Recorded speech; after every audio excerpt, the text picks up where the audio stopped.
Welcome to Positive Recovery MD. If you're listening, chances are you want to create happiness around you and thrive in your life. We're glad you're here and you've come to the right place. This podcast will inspire and motivate you to not merely survive your recovery journey, we'll give you the tools to build or strengthen your foundation to thrive and flourish in your life. Each week, we'll come together as a community to have authentic conversations around addiction, recovery, and what matters. Growth and progress, not perfection. All while developing positive habits for you to utilize in your life. To learn more, please visit positiverecoverymd.com to sign up to receive the daily positive interventions that we'll review, as well as gain access to exclusive Positive Recovery content available only to Positive Recovery MD listeners. All right, let's get started. Ladies and gentlemen, welcome to another installment of Positive Recovery MD with Julie Denofa. Hey. And our guest, Arlina Allen. Yeah, we're on Zoom, so you guys can't see, but she waved. Sorry. Podcast, yes. All good. So Arlina Allen has an amazing podcast. What's the name of your podcast? It's called the ODAAT Chat. ODAAT meaning one day at a time. ODAAT, one day at a time. That's right. I kept calling you Odette, thinking that was your name. And then it stands for one day at a time. And it took me a little while. Like if you hear me on her podcast, I was like a dunce. It didn't take a little while for me at all. I was like one day at a time, and that's how I'm taking it. That's awesome. Yeah, it's kind of my mantra, right? It's like we don't stay sober forever. We just stay sober one day at a time. That's right. And that's why I bring my brain trust with me. Some days I'm just pretty. You're the show pony. Yeah, exactly. Tell us what it was like, what happened, and what it's like now. I'll give you the highlights because it's easy to talk. It's easy to get lost in the story, right? Because there's so many little nuances and so many little things that feel important. I think what's really important is to just kind of hit the feelings, right? Like people's situations, circumstances are all different, but it feels like the feelings are all the same, right? It's like these feelings of like not belonging or feeling like everybody else got the manual and I didn't. So those are all sort of familiar feelings for most people, right? I'll tell you a little bit about my family because that kind of set the stage for the rest of the story. My parents are very nice people. They don't drink and use drugs. So this was not like learned behavior. I was very clever in figuring that all out by myself. So my daddy's from Kentucky, so I will occasionally drop a y'all on you. But you're from Texas, so you're accustomed, right? It's the only conjunctive that's not in the damn dictionary. I'm so wrong. I know. And then my mother is from Mexico City, so Que buena. Que buena. Yeah, I didn't know you were bilingual. That's amazing. I am. But it was kind of interesting, with my father's side of the family, I was the Mexican girl, and with my mother's family, I was the white girl. So even in my home and even in my family, my sister and I were kind of a little bit different, right? I always felt a little bit different. And a couple of things happened that were when I was very young that was very significant to my development. So I had some abuse from a neighbor when I was a little girl. And then my parents divorced when I was about 7. And so those two events had such a negative impact on my life, right? It changed who I thought I was, what I thought I deserved. I was raised in the church. And so there was this ideal of sort of perfectionism is kind of what I took away from church, sort of like the opposite of what I think the intent was for those people who are religious. The idea of Jesus was that he came to offer forgiveness. I didn't receive any forgiveness. All I felt was guilt and shame because of what was going on, right? And I had, in my little girl mind, I had no context. I had no perspective that I have now as an adult, right? And there was no one to offer me those things because those weren't things, that people talked about back then. I'm almost 52. So a long time ago, people didn't talk about those kinds of things openly, biracial, divorce, sexual abuse. It's like none of those things were really addressed openly, right? So there was like this secretive shameness about it. So that kind of set me up a little bit. And plus my parents, my dad was the nurturing one. And while he was a great dad and he showed up for our father-daughter day every Tuesday to go do ice cream, he was a government guy, right? So he was former Marine, and he was like bottom line up front kind of guy, you know, just the facts kind of guy. He would talk about work and my eyes would glaze over. He was working for like FMC. They built the Bradley tanks and he was a contract negotiator. And I was like, you know, so I wasn't super compelled to like hang out, show up for our dates. I know, weird, right? Jason's giving me the raised eyebrows. Huh, that's weird. That's odd. That sounds weird. Yeah, right. And then conversely, my mom, she was working a lot and I was sort of like that first generation of latchkey kids, right? So I walked to school on my own and had a key. I would let myself in. I have an older sister, 2 years older. And so she and I were left home alone a lot. And I often say that my childhood, my two predominant feelings were guilty and wrong. And I was raised by a mom who had two predominant feelings. She was either really happy or really sad. Not sad, angry. She didn't go to the sad side. She was the ass kicking, take charge kind of woman. Madre hija de la gran. Yeah. Yes.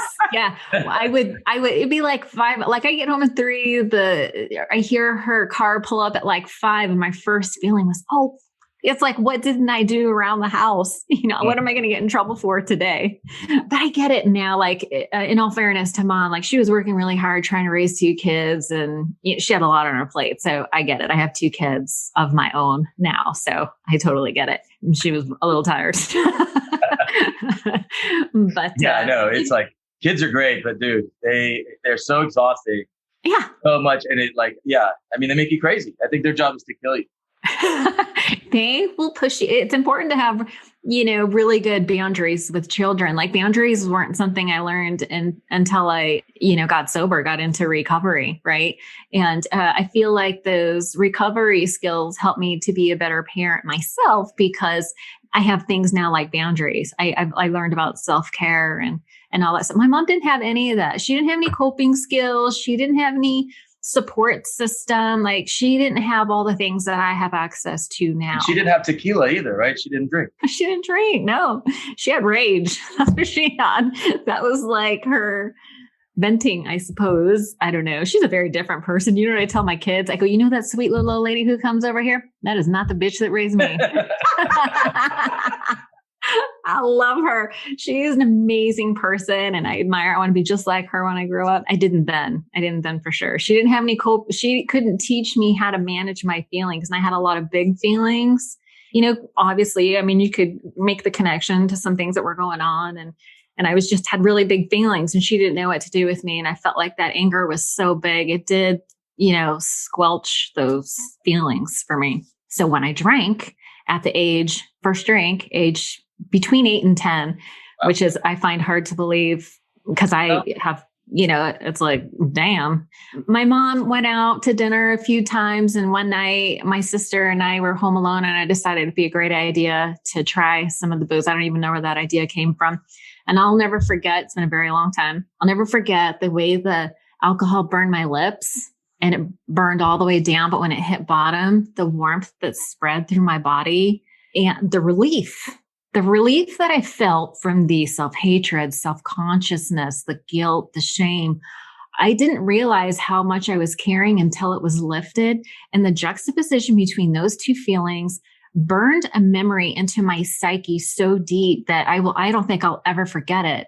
And the contrast between those feelings is what compelled me for the rest of my life to seek that sort of relief. Right? It's like I understand a little bit more about brain chemistry, the dopamine reward system, how the hippocampus works. I learned a lot about that stuff later to learn that those dopamine reward systems in my brain taught me that if I took a certain action, I would get a certain reward. Right? And so I did not realize I was wiring my brain for addiction is what was happening. I've heard that addiction is the narrowing of the dopamine reward system. It's like all the things that I used to care about, I suddenly didn't care about anymore. You know, hobbies, fun things I used to do. None of that. How old were you when that started happening? Well, so the first drink was about between 8 and 10. And I obviously did not become a daily drinker at 10, but I started drinking and using heavily like all through high school. I started a little dabbling in junior high. And then I started getting a little heavier in high school. And then I was full out by the time I was 21. Like, if it was in a bottle, a bag, or blue jeans, I was doing it. And it might have like a small love addiction component to this story, because I totally fell into the idea of the Cinderella story, right? I thought a man or money was going to fix me. It turns out it was love that saved me, but it didn't show up the way I thought it would, right? It showed up by the time I was 25, I was broken. I mean, I hadn't lost the job, although it wasn't going well. I had finally managed to find a hostage or boyfriend. And I thought he was my ideal, and I was losing him because of my drinking. And I had 2 customers. I was in the outside sales position, and 2 of my customers were actually in the program, Mitch and Randy, and I will forever be grateful to them. They, I don't know if you've heard this term, they kind of Eskimoed me in out of the cold. They were my Eskimos to AA. And that's how I got sober. Is I had been I had a very bad night, a bottom, as they say, with my sister. I have an older sister. So she and I had gone out one night. I got terribly drunk, and being terribly drunk, was not unusual, shall we say, for me, but my behavior was really bad. And it wasn't uncommon for me to have, I used to call these, I wake up the next day and be like, what was that all about? I would have these episodes where I would drink and my alter egos would come out, and it was either badass Betsy or wimpy Wendy, because I was either fighting or crying when I drank. It's like all those emotions that I was stuffing, I would drink and they would just explode. And people don't like that, as it turns out. People don't like being around you when you're, can I curse? People don't like you when you're an asshole, as it turns out. Self-centered. I had alcohol-induced narcissism. All I could think about was myself. And it was so funny, because by the time I showed up to the rooms, I was completely self-centered, but incapable of self-examination. And I had been trying to be different. I hated who I was. I spent a lot of time and energy decorating the outside, but there was really nothing going on the inside. Yeah, which was a terrifying prospect. But I had a really bad night with my sister. It got physical. I hurt her, but for whatever reason, and the police were involved. I had happened to be dating a policeman at the time, married. And I handed his business card with my driver's license. I don't know, for whatever reason, I didn't get arrested that night. And just a little side note, the only married man I sleep with now is my husband. So yeah, my values, my values are more in line. My behavior is more in line with my values these days. But you put badass Betsy to bed? Yeah, she had to go. Yes, because we find healthier ways to meet our needs when we're sober. That was part of the consequences, right? Is I hated who I was. I didn't seem to have any control over my behavior once I started drinking. And all right, so you're Eskimoed. You were brought in from the cold. You saw the light, and that was 17 years ago, 19. 26, but who's counting? That's what I said. 26 years ago. Yes. Yeah, I've been sober over half my life now. Yeah, so I showed up to the rooms, and they told me that Mitch and Randy were so sweet. They sort of broke down some initial concepts to me. I remember the first thing hearing, you can't solve a problem can't be solved at the same level of thinking that created it. And I was like, what? That was amazing. And which meant that I couldn't trust my own thinking initially. Right. And my emotions were so jumbled. It was sort of like that. Have you ever seen those old sepia pictures of the switchboard operators with those 1940s hairdos? Lily Tomlin. Yeah. There's the switch. So I had all these feelings. It was like I was a switchboard operator with all these plugs, and they were feelings. And I was like, where do these go? It's like, I didn't know where any of them went. I couldn't identify any of them. I knew happy, sad. What else? Happy, sad. Angry. That's guilt and shame. Those were my 4 feelings. So I show up to the rooms. Mitch and Randy's they're like, you need to work with the women. And so they quickly handed me over to the women. And I was terrified because I saw women as competition, because I was still hunting for Prince Charming. They were like, no, you don't get to do that the first year. You need to focus on yourself, focus on your recovery. And they ushered me towards the women, and I was terrified of the women. I didn't have great relationships with women. My mom and I didn't, she disowned me on a regular basis. So I wasn't really trusting women, but I was so desperate. I was so desperate not to drink again that I was willing to work with the women. And I found a sponsor who remembered my name the second time she met me. And it was as if the skies had parted and the sun was shining. I was like, oh, this is the one. So I asked her, I said, would you be willing to listen to my inventory? Because I kept hearing that people would do steps 1, 2, and 3 and relapse. And I was terrified to relapse. And she said to me, she was so sweet. She said, I would be honored.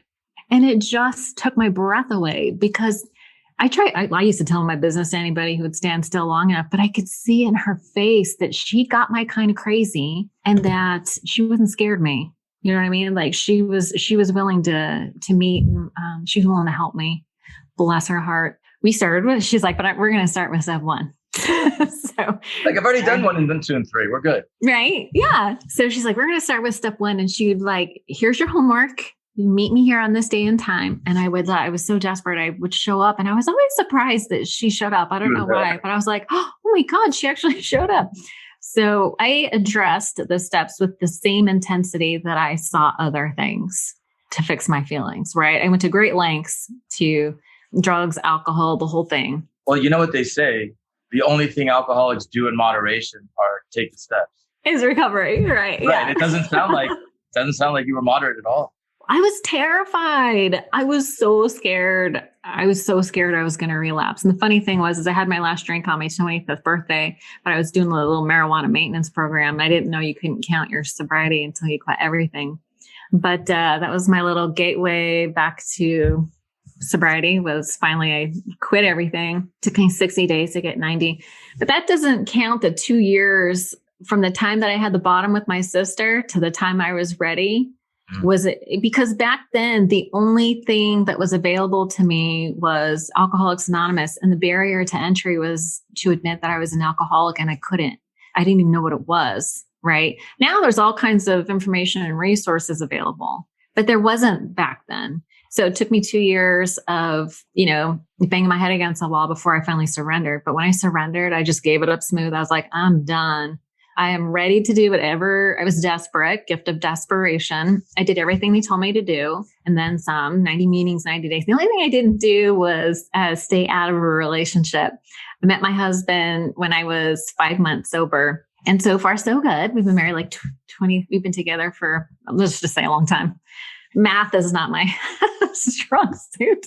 So like 25 years we've been together. My oldest is 20. My youngest is 16. Neither one of them has ever seen me loaded, right? They see my husband's 31 years sober. He got sober when he was 18. And we lived this 13 steps. He did. Thank you. He will always tell people that I spun my web somehow and entangled him. I was pretty cute when I was 25. So I'll give him that. But all that to say, he is probably one of the most decent and honest men I've ever met. We both have the same goal, which is my happiness. So it all works out. But no, and we've been able to he's still my favorite person after all this time, because we have learned a process of resolving resentment, which is like the 10th step, right? Like I used to go to my sponsor and say, Bobby did this and he did that. And she'd be like, okay, that's great. I don't sponsor him. And I was like, oh, so rude. But she was helping me focus on my part, right? Like we got to my part, and she helped me get to the place of empathy for my husband, which was really, I had never had that before. So I would go to him and be like, oh, I could see the error of my ways. I am, truly heartfelt, like regret, sorry for my actions. And she would help me get to the place of having compassion for myself. Like I was behaving badly out of fear, right? Like I was afraid. And so I would do things that were controlling or manipulative out of fear. And she didn't condemn me for that. She just showed me a different way. She's like, oh, honey, you don't have to be like that. And so it wasn't guilt and shame, right? It was love that saved me, but that's how it showed up for me. They say that empathy is the antidote to shame. And that has totally been my experience. And so all this to say that now that is like my life's mission. That is like my life's purpose. I am very clear that this is what I'm here to give. No matter how far down the scale we have gone, we will find that our experience will benefit others. It absolutely does. Like I have no shame in my game. Dude, that's awesome. So where do fancy chickens fit in that? So one of the fun things about being sober is that you get to experiment with all kinds of different things. And so I have kids, we had animals, and Martha Stewart, a very long time ago, before she was hanging out with Snoop Dogg, she used to have a magazine and she used to raise chickens. And I was like, one day I'm going to do that. So I started raising, they're called silky chickens and Polish chickens. And the Polish chickens have like these fancy hats. And then the Polish are just like these giant fuzzy baby chicks. They're hilarious. And so there for a while. Fancy? Are they fancy because of like what they drink or what makes them like they can dance or what? You have to Google. This is something that you have to Google, but it's like these chickens have these fancy feathers. And so I think I've seen them. And people walk around with them like a pet. Do they? I would never take my chicken out in public because they are kind of fragile. Like really? they'll get sick and die. Like so. Yeah. Today? Do you What's that? Today? So we moved about a year ago, and you would think, so I was in Silicon Valley, so I would tell people I have chickens. The first thing they'd ask me, where do you live? But they're just very small. They take care of themselves. They live in the backyard in these cute little coops and stuff, and it was super fun.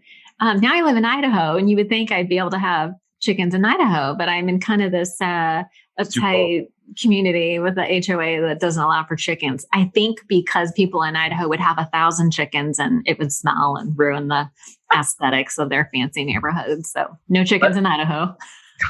So I think the fancy chickens have kind of got us to a lightning round of sorts. So I'm gonna ask you some questions. Just tell me what the answer that pops in your head. So what is your favorite word? Word. I would say love. Love is my favorite word. And your least favorite word? Dishes. I don't know. Now we know the job she wouldn't. I know have. Exactly. So, what if you weren't allowed, or you weren't doing what you're doing now? What profession do you think you'd love to do? I mean, not recovery related, because that's all I ever want to do. Okay, you're not allowed. I know I have to tell people who are in recovery they're not allowed to do a recovery type work. So I would probably be like a cake decorator. Or nails. I'm obsessed with anything like intricately detailed. Okay. Well, hey, cake decorating. You can make nail cakes. You can make nail cakes. There you go. I'm an obsessive learner. I taught myself how to do my own acrylic nails. I'm a typical addict alcoholic, right? Everything is extreme. I take everything to the nth degree. What profession would you hate doing? Doing dishes. I know, being a dishwasher, right? Yeah. I was going to say accountant. Okay. Good enough. I don't think I'd be good with the numbers. What turns you on? What, gets you going? Definitely. So learning, I'm an obsessive learner. When I'm presented with a new idea that helps me see the world differently, that lights my mind on fire. Right. And then the first thing I want to do is tell everybody else about it. That's awesome. Yeah. Yeah. Like my friend Garth, he got into I don't know, when they started doing these delivery meals, whatever they were, and he loved it so much. He bought a ton of them, not realizing they would spoil. So then he's scrambling at the last day to give it to people. I mean, he's a nut, but he's like that. And okay. Oh, what turns you off? Rude people. Got it. Arrogance, anything condescending. Just, I can't stand it. Okay, Missy, let's see if you understand this next question. I'm just kidding. As you can tell, try to make light of everything. Yes. Let's say there's a God and when you die, you're at Heaven's Gate. What would you want to hear from God? What words would you like to hear? What do I want to hear? Oh, that I did a good job. You know what? It sounds like you're doing a good job. I don't know if the chickens that you abandoned are over that abandonment. I think everything else. A very nice home. Nice. Yes. So we're going to switch gears and move into our positive intervention. And we will be definitely sending you a copy of our Positive Recovery Daily Guide. So since you seem to have I love that. Learning and a curiosity, I think that you'll find this book to be just something that you might enjoy. So we are going to start with a quote from Oprah Winfrey. My fave. What you focus on expands. And when you focus on the goodness in your life, you create more of it. Opportunities, relationships, even money flowed my way when I learned to be grateful no matter what happened in my life. Many successful people, including Oprah, claim gratitude preceded success. Good things came their way after they changed their perspective from unfilled wanting to satisfied thankfulness. Too often, people keep their noses down and lose sight of what they have to be thankful for. In this blindness, they might actually prevent the flow of good things coming toward them. The more we see and cherish, the more we get to cherish. It's just that simple. So for today's positive intervention, we are to look for verbal ways to express the gratitude you find today. Unexpressed gratitude is ingratitude. There is no journaling tonight, so just use words today. Speak the words aloud to whoever is present when you notice something to be grateful for in the course of your day. Notice as many positive actions and contributions of others as you can. You might be pleasantly surprised to feel the improvement within your relationships at home, work, or play when you make an effort to verbally appreciate the efforts of those around you. At first, this might seem excessive, but soon it can become a contagious habit. Maintaining your focus on what to be grateful for will also train your mind to look for the good as happiness becomes a habit. So I'm going to tell somebody I'm super grateful for what's inside of this. This was something that Dr. Foil wrapped goodness. It is foil wrapped goodness. Dr. Powers baked today or yesterday? Today. No. Today. Yes, today. This morning. Okay, so But I made it yesterday and it proved overnight. And it was a two-day project, and it was supposed to be cinnamon rolls, and instead it's cinnamon strudel cake, and it was so good. And I'm so grateful for the taste of it that I had. He told me I had to save some for others, so I'm not grateful for that, but I am grateful for his baking today for sure. And also I am always grateful for his friendship. Oh, that's sweet. And this is a good one. And I know you didn't have time to get to it yet, but I'm sure you have experience with expressing gratitude and what it's like when you do so versus what it's like you don't, if you want to share. Yeah. I mean, so my husband and I actually practiced that. Like, I don't think we did it. We never set out to be like, oh, let's do this gratitude practice every day. But we do. He's always very like encouraging and tells me he loves me and is very like, and he'll say things like, I'm in love with you, not just, and then my kids are sweet too. I was taught early on to reward or acknowledge the behavior that you want. Right. So, my son texted me this morning that he raised his physics grade from a C to a B, right? So it's like, wow, I knew you could do it. We talked about, because he was a little behind. And so, I was like, you did it, buddy. I knew you could do it. It's so amazing. I'm so glad I don't have to worry about you and, that kind of thing. So that's awesome. Gratitude is a huge thing in our house. Yeah, that's awesome. One of the things that was surprising to me about studying positive psychology was this study that looked at lottery winners compared to people that just did a weekly gratitude journal. And at 6 months, their happiness was equal. Like obviously when you win the lottery, your happiness goes up because you get the 50,000 Egyptian cotton sheets, you get to go on a cruise, whatever it is. So you get a blip immediately. But at 6 months, it's the same as if you're doing a daily gratitude journal, weekly, sorry. And then at a year, the gratitude journal group is always happier than the people that win the lottery. It's just one of those things. Like gratitude is very evidence-based. And it's a simple thing to do. And that is, that's sort of the difference between external validation and internal validation. Gratitude is all about sort of like that internal process. The lottery speaks to money, which is it's neutral in and of itself, but it draws your attention to outward superficial things, right? Which doesn't really have any depth and weight, right? Unless you do something like really heartfelt, you know what I mean? Yeah. The money is just neutral. So if you don't have that positive intention of love and gratitude behind it, it's shallow and it's short-lived. So that makes perfect sense to me. Awesome. Dude, thank you so much for joining us, Arlina. You're very funny. Oh, good. Very entertaining. And happy to. Thank you so much for having me. I enjoyed our conversation when you were on my podcast, and I just want to commend you I have a little bit of gratitude for you. I love the work that you're doing. And I'm so grateful that all of you together are good to each other and that you're good to your families and that you're carrying this message to people who are dying otherwise. So thank you so much for all the work that you're doing. Awesome. Thanks. It's great to hear that. Thank you for listening to this episode of Positive Recovery MD. Don't forget to visit positiverecoverymd.com to sign up to get your daily positive intervention sent straight to your inbox. Be sure to subscribe to Positive Recovery MD on Apple Podcasts or wherever you listen to your podcast to receive an automatic download when a new episode drops. And as always, if you or someone you know needs help, visit positiverecovery.com or call 877-4-SOBRIETY, which is 877-476-2743. We are here to help.